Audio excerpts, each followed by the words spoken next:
This is the Dacia Duster, and surprisingly, it is one of the best-selling SUVs, quite possibly worldwide. I think they sold 2 million of these things, and well, there's one good reason for that. It's also the cheapest new SUV you can buy on the market right now, at least as far as I'm aware. And do you know, I'm not that mad about it. Sure, it's no luxury vehicle, and if you can spend a bit more, you do tend to get a good amount of kind of quality of life improvements. But as far as almost a somewhat relaxing, a pacifying driving experience, you know, it's not that bad. Really, I mean, I don't like the fact that it's an SUV, but there's also some nuance to that discussion that we'll talk about in a second. So let's get on some country roads and, well, we'll talk a bit more. Under the hood, the bonnet, of this model is the 1-litre turbocharged engine, I think called the TCE 90. It is not that powerful, that's to say for sure. It does have a reasonable amount of torque, enough that you can generally keep it in pretty high gearing and you'll still have a reasonable enough time, you know, pulling away. It is worth noting that because this is a turbocharged engine, there's actually a bit of a weird sort of power curve to it, where you get a decent improvement, you know, going from 1,000 RPM to 2,000, 2,500, but after that, it really dips back down again, as the turbo is clearly sized for low RPM, you know, highway or, you know, kind of cruising, gentle driving. It's not designed for you to rev the nuts off the thing, which again kind of adds to that pacifying driving experience. Now, being an SUV, this is available in 4-wheel drive trims. Admittedly, you do have to pick one of the higher end engines and spend a little bit more money, but you can have that, or you can have it in the standard front-wheel drive configuration, which for the vast majority of people is exactly what you need for this kind of car. Let me qualify what I mean about this being the cheapest new SUV you can buy.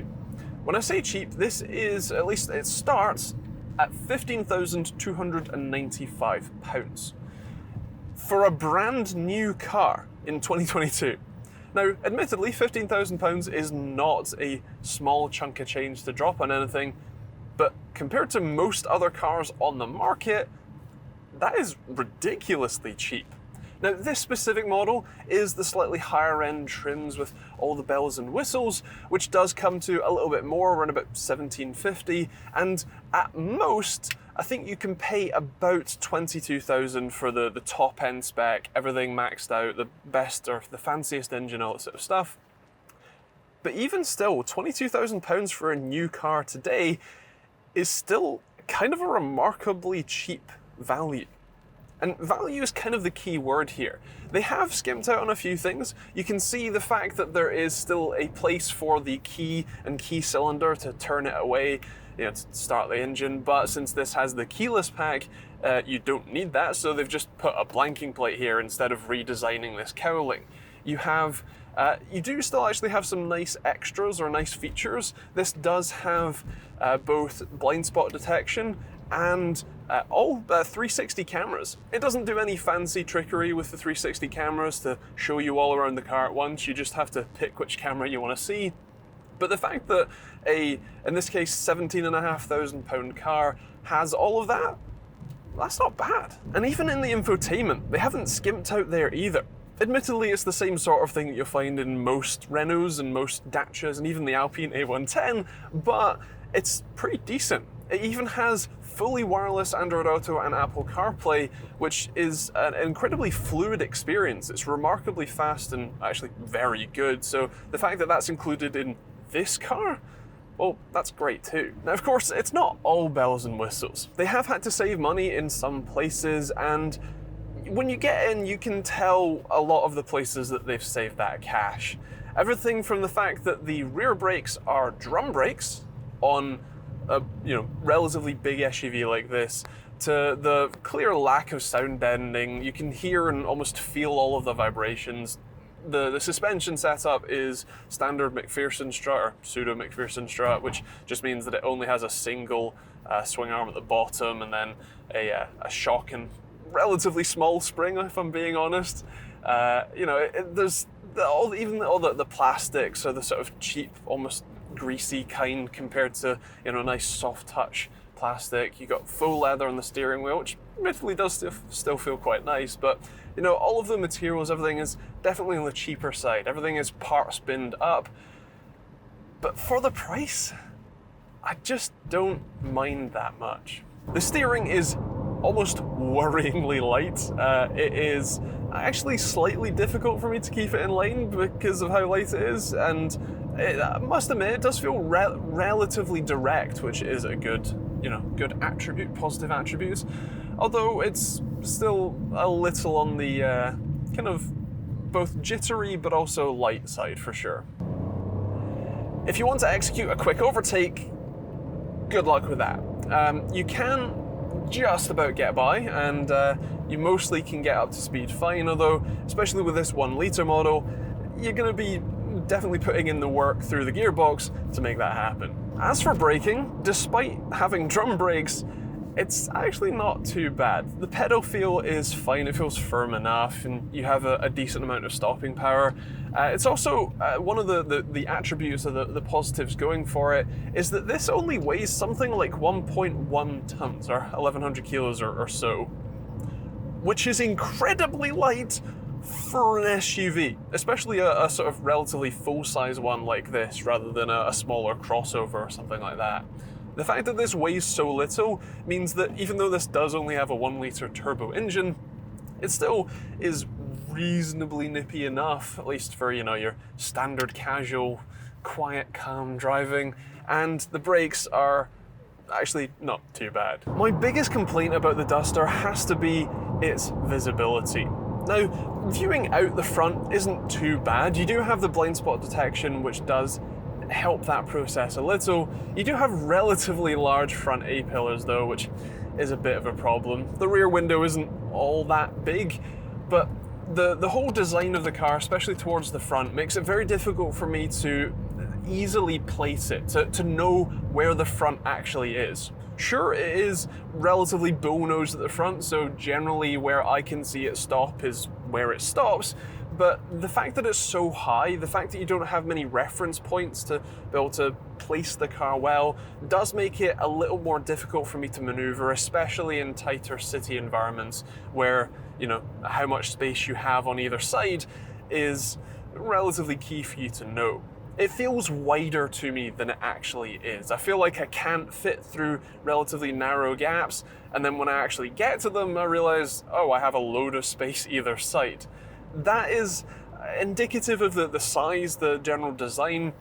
It's not a massive problem, but it is something that you will need to get used to if you do own a Dacia Duster. One of the nice things about it being up so high and having such soft suspension is that when you are cruising along on a Joe Carriageway or a motorway, you really don't feel the large bumps in the road. Interestingly, I tend to feel a lot more of the grain of the road, you know, the small vibrations, but large bumps like that generally get soaked up relatively well.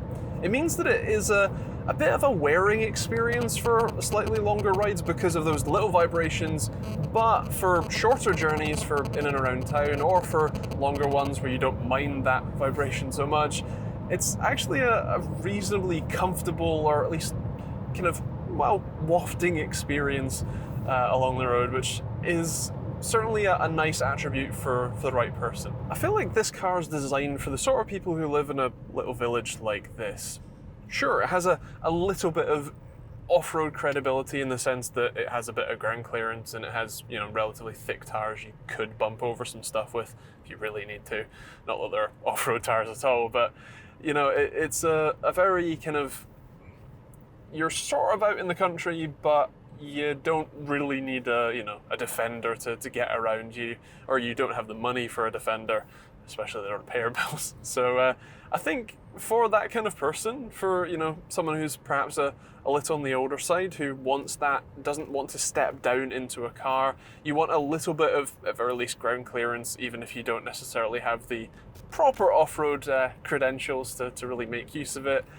I think this might be a decent shout, again, especially considering the price. Everything comes back to that, and well, it just makes it a lot harder to argue about any of the issues you might have with it. Interestingly, we've stuck it into eco mode, and I'm not very pleased with this. Now, admittedly, this should help increase your MPG if you don't know how to use an accelerator pedal. It does give you little warnings or instructions. You should be shifting up now, even though we're only at 2000 RPM. Who knew? But the main thing about the eco mode is that it actively restricts the power until you slam on the accelerator and hit the little kickdown button to kick it out of eco mode, at least temporarily. Personally, I find these modes more dangerous than anything, because when you feel the need to go for an overtake, especially if it's a dangerous situation, unless you remember that you're in eco mode and you need to kick that button to get some more power, you're stuck with less power than you thought you had, and I really don't like that. Taking control away from the end user is never a good sort of option for me personally, so I'm gonna turn that one off for now. Of course, this is designed to be a practical, everyday car for everyday people, and in that regard, I think they've done a decent job.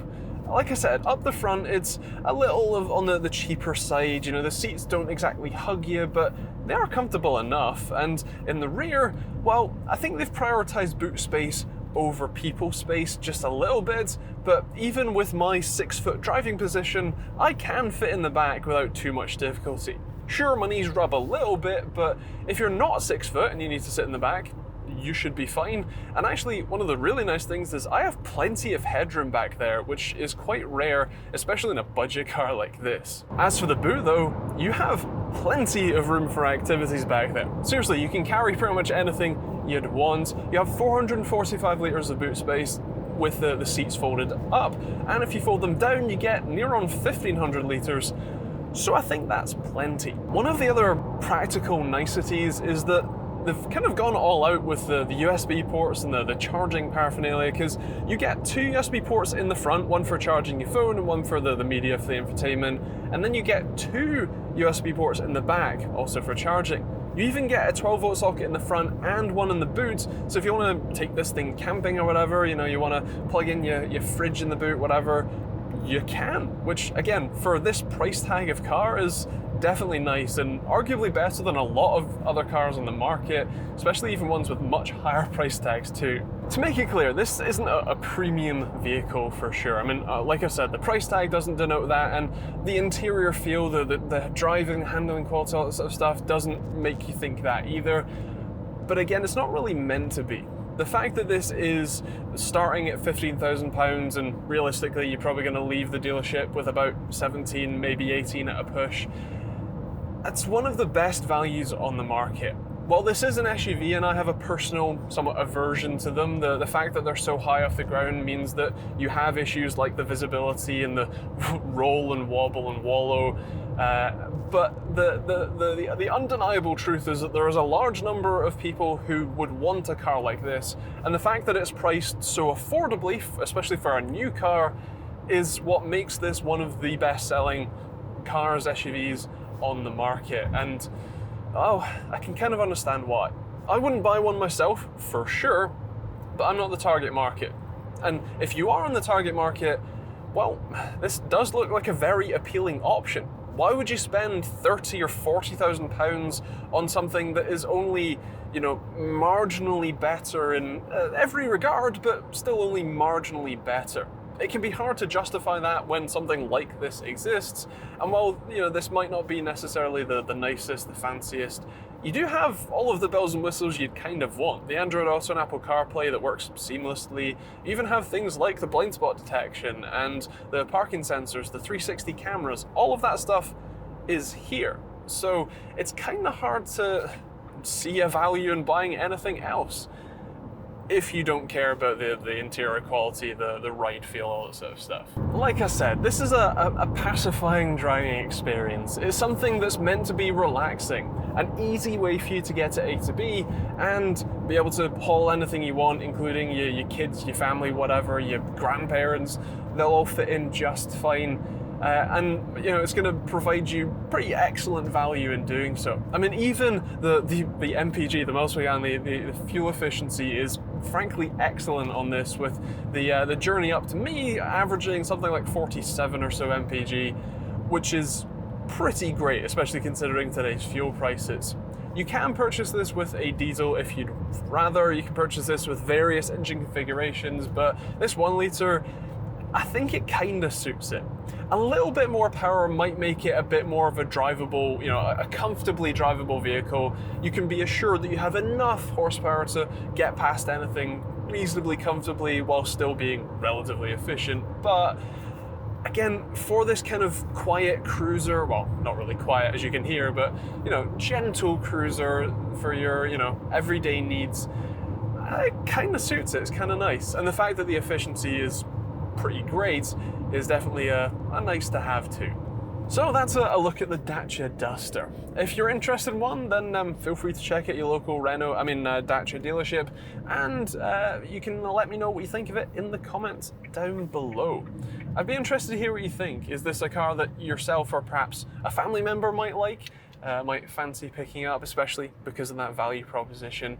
If you want to see more videos from me, more car reviews like this one, more first drives from events, more repair guides on how to fix your slightly older and much more broken cars, then you can hit the subscribe button and turn on the bell notification icon, and check out the oodles of other videos on the end cards as well. Otherwise, that's kind of it. If you want to support the channel, you can pick a hoodie or t-shirt like this one if you fancy, and yeah, thanks for watching. We'll see you on the next video.